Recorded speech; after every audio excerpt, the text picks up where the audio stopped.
Hi friends, நம்ம இப்போ என்ன வீடியோ பார்க்க போகிறோம்னா ப்ளவுஸ்க்கு பேக் பார்ட்டில் இருக்க நாட்டோடைய ஹேங்கிங் பார்க்க போகிறோம். அதுக்கு வந்து 4க்கு 4 அகலமும் உயரமும் எடுத்துருக்கிறேன். இதில் வந்து 1 இன்ச் வந்து ரைட் சைடு லெஃப்ட் சைடு வந்து மார்க் பண்ணிவிட்டு ஆம் ஹோல் சைடில் வந்து ஜாயின் பண்ணுறோம். ஜாயின் பண்ணிவிட்டு அதை கட் பண்ணி எடுத்துக்குவோம். சதுரமாக இல்லாமல் நல்லா வளைவாக கட் பண்ணி எடுத்துக்கோங்க. லைட்டாக வந்து பிசுறு இருந்துச்சு, கார்னரோ சரியில்லைட்டின்னா அதை ட்ரிம் பண்ணி விட்டுக்குங்க. நெக்ஸ்ட் வந்து மெயின் கிளாத்லேயும் அதே சேஃப்க்கு வந்து கட் பண்ணி எடுத்துக்குவோம். எடுத்துக்கிட்டு 1/4 இன்ச்சுக்கு வந்து அந்த ஓரத்தில் தையல் போட்டுக்கிட்டே வாங்க. கட் பண்ணிக்கோங்க. லாஸ்ட்டாக வந்து கட் பண்ணி விட்டுட்டு அர்கட் பண்ணி விட்டுட்டு டேர்ன் பண்ணணும். டேர்ன் பண்ணிவிட்டு அந்த ஓரத்தில் வந்து ஒரு சின்ன தையல் போட்டுட்டு வாங்க. அதுக்கப்புறம் வந்து 3/4 இன்ச் அளவுக்கு வந்து மார்க் பண்ணிட்டு வாங்க. அந்த வளைவு இருக்குது இல்லையா, அதில் வந்து அப்படியே கீழே இருந்து மேலே வாங்க. அதை வந்து ஒரு லைன் போட்டுக்குவோம். அந்த லைனில் தான் இந்த க்ரீன் கிளாத்தில் தைக்க போகிறோம். 1/2 இன்ச் அளவுக்கு வந்து எடுத்துருக்கோம் க்ரீன் கலர் கிளாத்தை. அதில் வந்து 1/4 இன்ச் வந்து அப்படியே தையல் போட்டுட்டு வாங்க.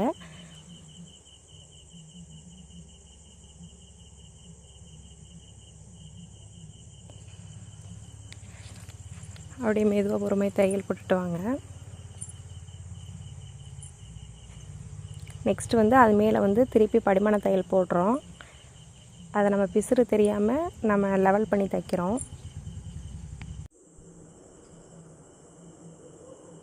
கட் பண்ணி விட்டுக்குங்க. அடுத்து வந்து அதே ஓரத்தில் வந்து தையல் போட போகிறோம். நம்ம வந்து இப்போ க்ரீன் கலர் கிளாத் எடுக்கிறோம் இல்லையா, அதனால் அதுக்கேற்ற மாதிரி நூல் போட்டுக்கோங்க. அரக்கு கலர் கிளாத்துக்கு வந்து அந்த கலர் நூல் போட்டுக்கோங்க. இந்த மாதிரி வந்து ஹேங்கிங் பண்ணி எடுத்துருக்கோம் லேஸு. அந்த ஓரத்தில் வந்து மெதுவாக அடிக்கணும்.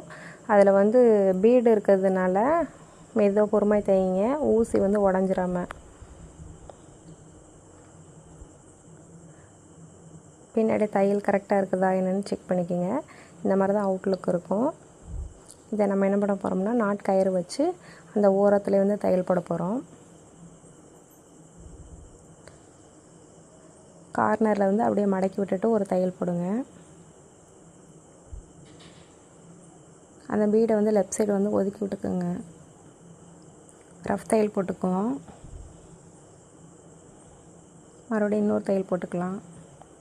போட்டுட்டு கட் பண்ணி விட்டுக்குங்க. எக்ஸஸ் அவ்வளோதெல்லாம் கட் பண்ணி விட்டுருங்க. இதை இப்போ நம்ம டேர்ன் பண்ண போகிறோம். ஹேங்கிங் வந்து ரெடி பண்ணியாச்சு. இதான் அவுட்லுக்கு.